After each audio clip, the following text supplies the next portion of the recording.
Hey, what's going on YouTube? Alabama Reloader here. So not gonna get much reloading or shooting done today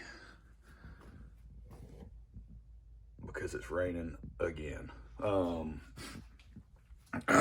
if you live in the South right now, or at least I know in Alabama for sure, we've had record rainfall so far throughout this year. I think I looked, I believe maybe a week ago. So it's March 2nd, I think, today. A week or two ago, we had already had the same amount of rainfall that we typically average through the end of May. So 5 months worth of rainfall knocked down into a couple of months. So it's been pretty wet around here. Plus, I've been traveling a whole lot. And also, I fly out again today, heading back to New Mexico. But I don't fly out till later. So I wanted to get out here and make a video. Oh man, some of the comments that I have on the video I made about this guy, pretty great. It's good stuff. You know, when you misspeak about something or whatever, people take it as gospel. Those are the same people that believe everything they see on the internet. But so while we're here today, actually a few different topics while we're here today that I'm going to cover in this video.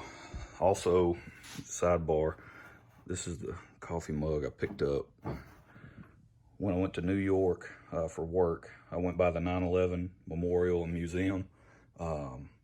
Man, if anybody ever gets the opportunity to go to New York City, that's one of those places. I went one time and I'm good. Like, I don't really care to go back, but I would go back just to go to that place. This is it's intense when you go. It is absolutely intense. So I highly recommend it. If you're any amount of an American, you need to go check that out. But so the different topics we're going to cover today. My reloading bench is an absolute mess. I finally got everything. So there's my other workbench, and then all that crap. Yeah, that's the other one. It's all torn apart, mostly because I don't need it. And let's see. So first things first, I guess. Hadn't been able to load up any more 6.5 Creedmoor. I still have to get out and shoot the rounds that I loaded up to begin with. Remember, I had really good initial results through like the first few groups for this guy, for the 160s. All right, so that'll be a pretty good hunting load. I'm thinking a couple 100 yards and in is what we're going to look at there. And then from there, we'll just keep going down the line. A lot of these, I bought all these to hunt with. That was just the whole purpose, is to come up with a good hunting load. So we'll see how they perform. The gold dots, the 120s, I'm not too concerned about those. I use those in the Grendel, so if they don't perform here, whatever, who cares? They've performed excellent in the Grendel so far. So that's 6.5 Creedmoor stuff. Get that out of the way. 338 Lapua mag. So this is kind of what we're looking at here. So I've got some stuff just running the different weight bullets there, from some Spear, boat tail, soft point, some 225 up to the 300 grain Match Kings from Sierra. So got a couple of different, I'm going to be buying some more projectiles to test in this, but I went ahead. These are sort of what I have to test to begin with. Got a couple of 250 grain choices here, a couple of hunting choices, and then so we've got what, four different hunting bullets to test, and then we've got the 300 grain Match Kings. The die set, we'll probably start off using just your standard full-length die set.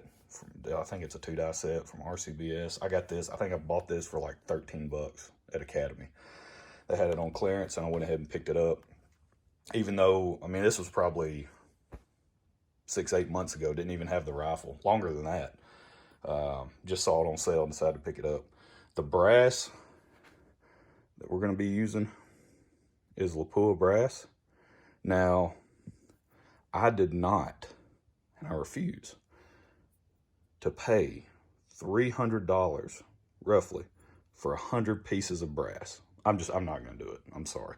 But if you look up the 338 Lapua mag, if you look up the Lapua brass, typically, or at least on Midway, it's always $289.99. Okay, so there you go.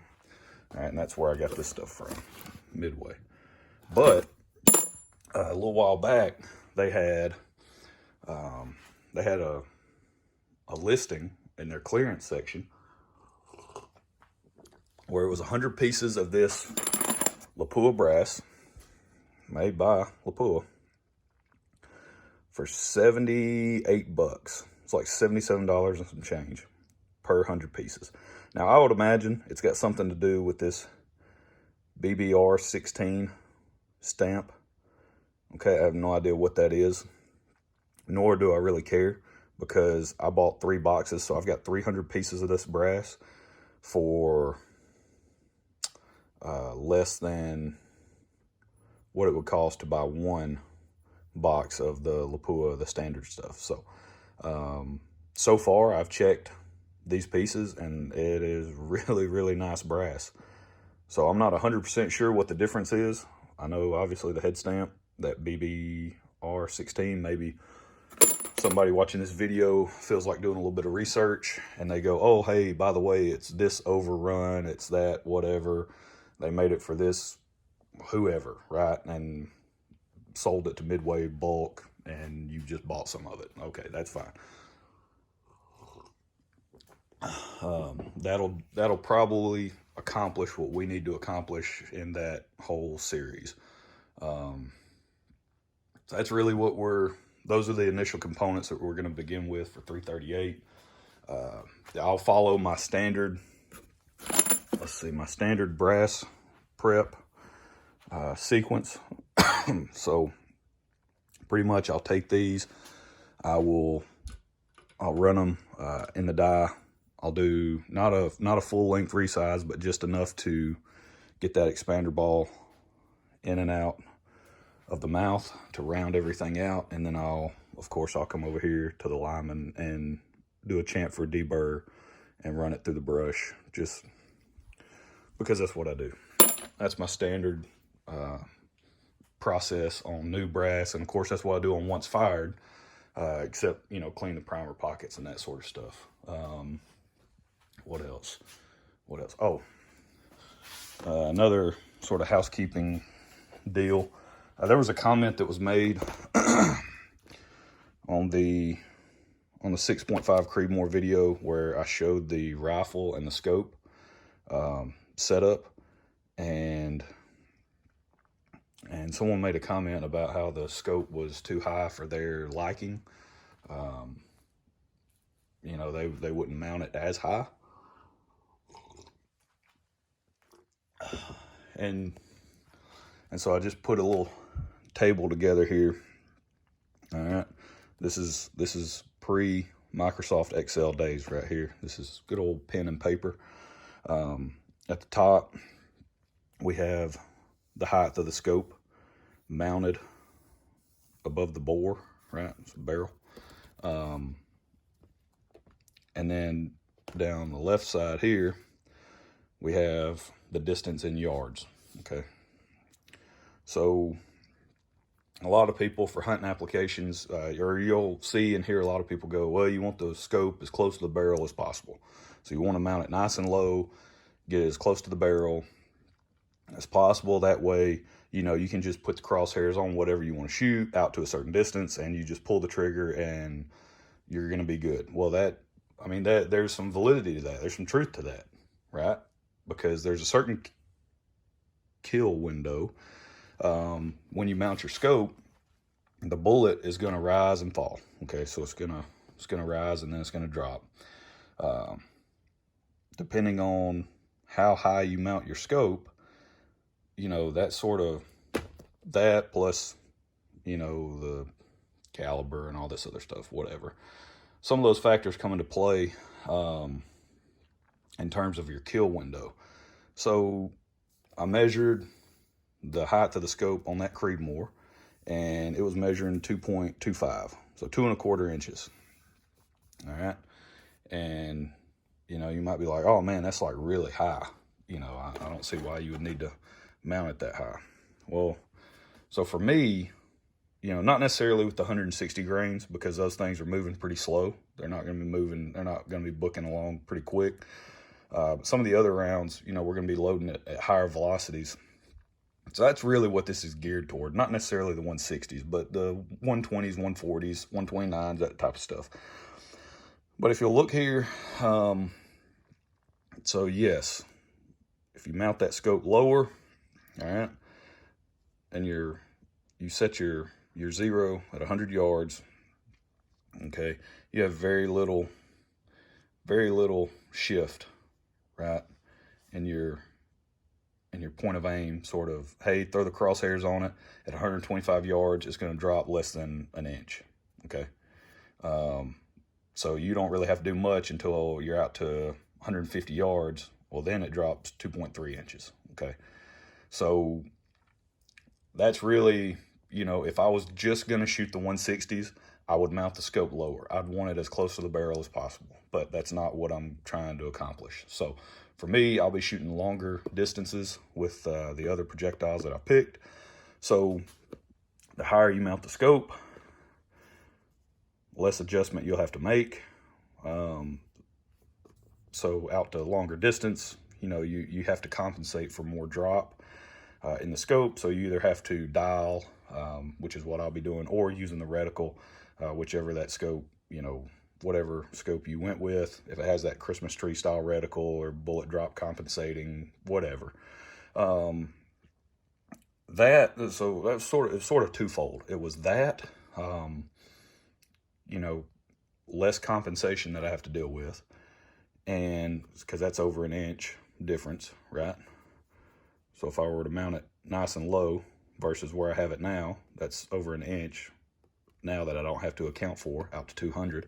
And of course it just continues on, right? The further you shoot, the better these numbers look over here, the more compelling argument it is to have this. Plus the second side of that is the fact that I get a better cheek weld with that scope being mounted higher. It feels more comfortable to me in my shooting position to have it mounted slightly higher.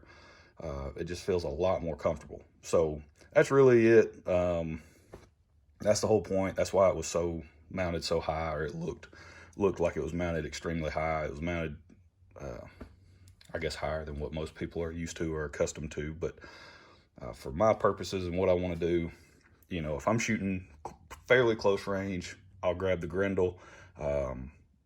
I'll still shoot the 160s close range. I just know, hey, here are the numbers that I'm dealing with, right? So even if it, you know, if I think I'm going to be shooting out to a couple 100 yards and all of a sudden monster buck walks out at 50, I mean, I'm low by 1/4 inch. If I can't put the crosshairs on a kill shot on the vitals of a deer and kill it, then we're in trouble, right? And just have a 1/4 inch variance, then we're in trouble. Then I'm a bad shot. So that's really the whole purpose of that. So hopefully that kind of clears up a little bit of that. There you go. So let's see what else. I think that's about it. Not much, like I said, not much loading going on in this video. But if you do, so this is going to be the part where, you know, I reward those who hang around to the very end of the freaking video, because I'm not getting any loading done. I'm just talking. But if you hang around to the end of the video, make sure you go put a comment, drop a comment on, let's see, what can we comment on? Let's see. Maybe leave a comment. What's your favorite brand of brass? Maybe we'll go with something like that, right? What's your favorite brand of brass? You do that, then you know, you're probably going to get one of these in the mail. I'll pick, you know, I'll do the normal song and dance. If people leave comments, I'll throw all those in my little randomizer thing, and I'll pick, you know, a couple of folks to win some stuff. and you'll probably get maybe one of these, the Lyman Bleacher Block, which I picked up over at Mr. Big Guns in Huntsville. Great store there. Go check that out. I'll also probably get in touch with you, see if you need any maybe 22 cal projectiles, 6mm, 6.5, 308. You know, we can, whatever. Maybe even a die set. Who knows, right?